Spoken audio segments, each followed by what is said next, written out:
भारत का प्रायः प्रत्येक दार्शनिक आत्मा की सत्ता में विश्वास करता है।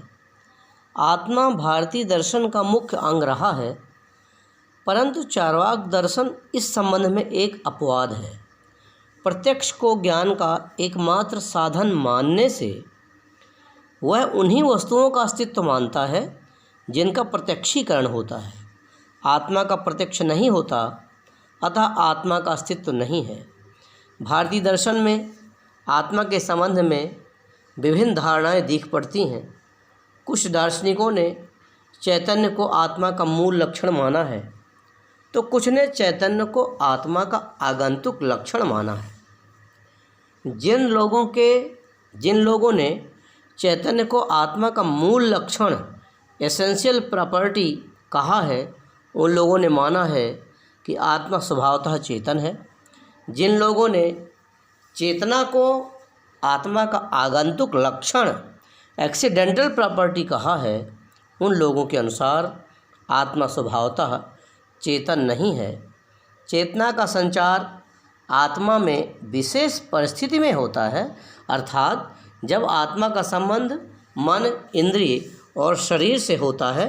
चार्वाक चैतन्य को यथार्थ मानता है, क्योंकि चैतन्य कॉन्शियसनेस ज्ञान प्रत्यक्ष से प्राप्त होता है। प्रत्यक्ष दो प्रकार का होता है, बाह्य प्रत्यक्ष एक्सटर्नल परसेप्शन और आंतरिक प्रत्यक्ष इंटरनल परसेप्शन। बाह्य प्रत्यक्ष से बाह्य जगत एक्सटर्नल वर्ल्ड का ज्ञान होता है। आंतरिक प्रत्यक्ष से आंतरिक जगत इंटरनल वर्ल्ड का ज्ञान होता है। अतः चैतन्य प्रत्यक्ष का विषय है, परंतु अन्य भारतीय दार्शनिकों की तरह चार्वाक चैतन्य को आत्मा का गुण नहीं मानता। चैतन्य शरीर का गुण है, शरीर में ही चेतना का अस्तित्व रहता है। यहाँ पर यह आक्षेप किया जाता है कि जब शरीर का निर्माण वायु, जल तथा पृथ्वी जैसे भौतिक तत्वों से हुआ है जिनमें चेतना का भाव है, तब चैतन्य का आविर्भाव शरीर में कैसे हो सकता है? जो गुण कारण में नहीं है, वह गुण कार्य में कैसे संभव हो सकता है? चार्वाक ने इस प्रश्न का उत्तर देने के लिए एक उपमा का उपयोग करते हुए कहा है, जिस प्रकार पान, कत्था, कसैली और चूना के जिनमें लाल रंग का भाव है मिलाने से लाल रंग का निर्माण होता है, उसी प्रकार अग्नि, वायु, पृथ्वी और जल के चार भूत जब आपस में मिलते हैं तो चैतन्य का विकास होता है। गुड़ में मादकता का भाव है, परंतु जब वह सड़ जाता है तो मादकता का निर्माण हो जाता है। चैतन्य भी शरीर का ही एक विशेष गुण है।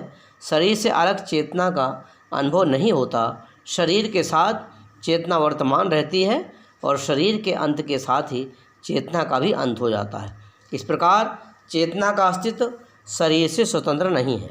इसीलिए चार्वाक आत्मा को शरीर से भिन्न नहीं मानता। चेतन शरीर ही आत्मा है।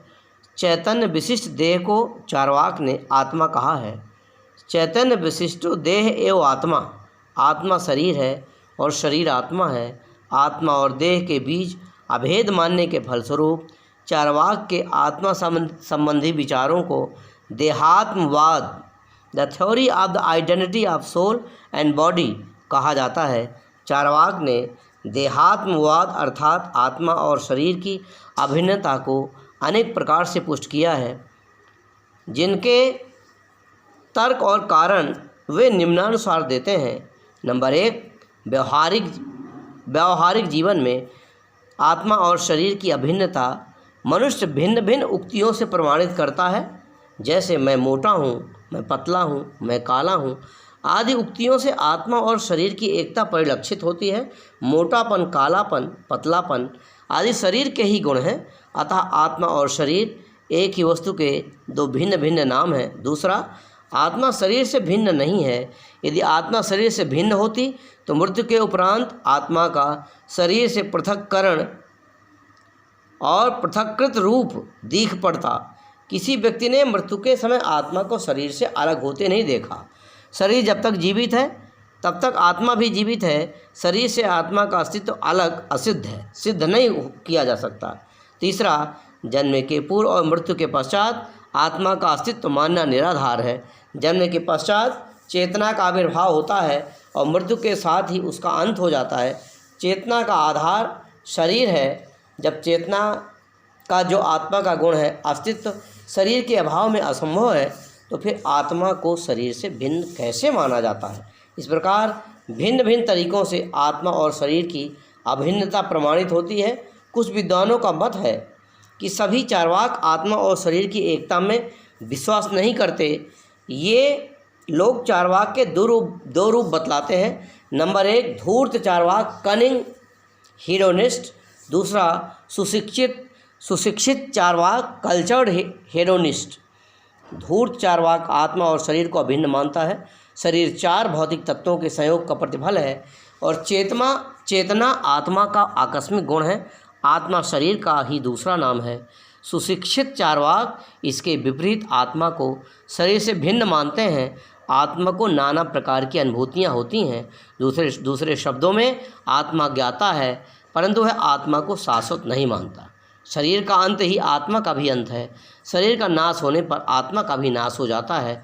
शरीर से भिन्न आत्मा की सत्ता नहीं मानने के फलस्वरूप आत्मा से संबंधित जितने भी प्रश्न हैं उनका चार्वाक खंडन करता है। साधारणतया भारत का दार्शनिक आत्मा के अमृतत्व में विश्वास करता है, परंतु चार्वाक इस मत के विरुद्ध आवाज़ उठाता है। आत्मा अमर नहीं है। शरीर के नाश के साथ ही आत्मा की स्थिति का भी अंत हो जाता है। वर्तमान जीवन के अतिरिक्त कोई दूसरा जीवन नहीं है।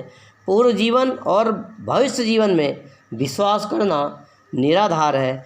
पुनर्जन्म के मानने की कोई आवश्यकता नहीं है।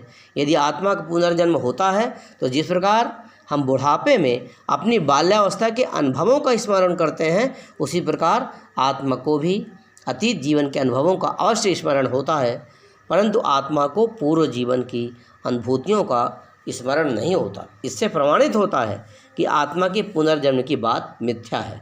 आत्मा एक शरीर के बाद दूसरे शरीर को धारण नहीं करती। जिस प्रकार शरीर मृत्यु के उपरांत भूत में मिल जाता है, ठीक उसी प्रकार आत्मा भी भूत में विलीन हो जाती है। चार्वाक ने कहा भी है, शरीर के भस्म होने के उपरांत आत्मा कहाँ से आएगी। जब आत्मा अमर नहीं है तो स्वर्ग और नरक का विचार भी कल्पना मात्र है। प्राचीन धार्मिक ग्रंथों में स्वर्ग और नरक का संकेत मिलता है। कहा जाता है कि स्वर्ग और नरक पारलौकिक स्थान है जहाँ आत्मा को पूर्व जीवन के कर्मों का फल मिलता है। स्वर्ग एक आनंददायक स्थान है जहाँ मानव को उसके अच्छे कर्मों के लिए पुरस्कार मिलता है। इसके विपरीत नरक एक कष्टदायक स्थान है जहाँ आत्मा को बुरे कर्मों के लिए दंड मिलता है। मीमांसा दर्शन स्वर्ग को मानव जीवन का चरम लक्ष्य बतलाता है। जो व्यक्ति अच्छे कर्म, यज्ञ, हवन इत्यादि करता है वह स्वर्ग का भागी होता है। जो मानव बुरे कर्म जैसे चोरी, डकैती, हिंसा इत्यादि करता है वह नरक का भागी होता है। धार्मिक ग्रंथों में स्वर्ग और नरक का जो चित्र खींचा गया है, चार्वाक उससे सहमत नहीं है। चार्वाक के अनुसार शरीर से भिन्न आत्मा नहीं है। जब आत्मा का अस्तित्व नहीं है तब स्वर्ग नरक की प्राप्ति किसे होगी। आत्मा के अभाव में स्वर्ग और नरक की धारणाएं स्वयं खंडित हो जाती हैं। ब्राह्मणों ने स्वर्ग और नरक का निर्माण अपने जीवन निर्वाह के लिए किया है। उन लोगों ने अपनी प्रभुता को कायम रखने के लिए स्वर्ग और नरक की बातें की हैं। स्वर्ग और नरक को अप्रमाणित करने के लिए चार्वाक अपना प्रधान तर्क अपनी ज्ञान मीमांसा के आधार पर प्रस्तुत करते हैं। चार्वाक के अनुसार प्रत्यक्ष ही एकमात्र ज्ञान का साधन है। स्वर्ग और नरक का अस्तित्व तभी माना जा सकता है जब इनका प्रत्यक्षीकरण हो। स्वर्ग और नरक का प्रत्यक्षीकरण नहीं होता, अतः इनका अस्तित्व नहीं है। ब्राह्मणों का कथन है कि मानव मृत्यु के पश्चात स्वर्ग और नरक का भागी होता है।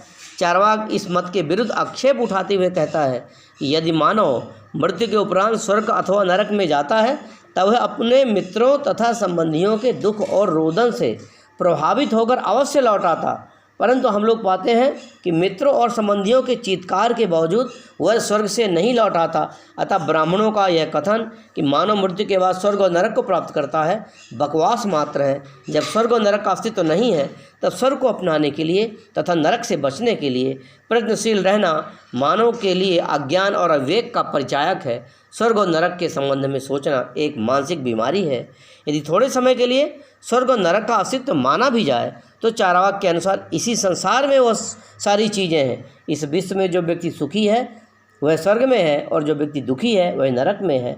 स्वर्ग और नरक सांसारिक सुखों और दुखों का सांकेतिक नाम है। इसीलिए चार्वाक ने कहा है, सुखमेव स्वर्गम, सुख ही स्वर्ग है, दुखमेव नरकम, दुख ही नरक है। इस लोक के अतिरिक्त चार्वाक दूसरे लोक की सत्ता का खंडन करता है, क्योंकि पारलौकिक जगत के अस्तित्व का कोई सबूत नहीं है।